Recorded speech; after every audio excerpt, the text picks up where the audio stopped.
it was clear he felt like he had a lot of ground to make up, and there seemed to be some frustration on his part at times, and sometimes you got the impression that if you couldn't defend the facts as they were, raise your voice a little louder.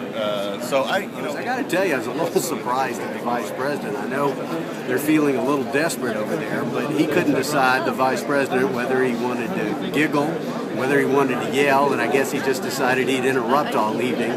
But that's when you do. That's what you do, and I understand it. When you have a record that you cannot defend, and they cannot defend the fact that after 4 years, the American people continue to suffer.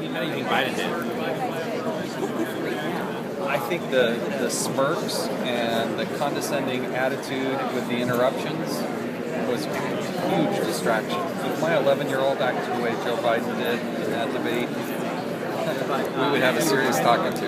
That's just not the way. That's just not the way you act. You don't make your point by just overrunning somebody else.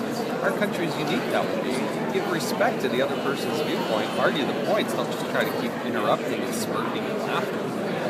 It's a fair choice to be heard. But they're serious issues regardless, and I think being respectful that these are important issues, that's important of your attitude in the debate. So that was the thing that surprised me. I understand light moments, and you're going to have with this one beyond that. People know that he's a very serious legislator, but he's got a positive plan for the future to put America back to work, to quit spending money we don't have, and to make sure our children have greater opportunities. So I thought he clearly won the debate, but out of fairness to the vice president, he had a pretty indefensible position.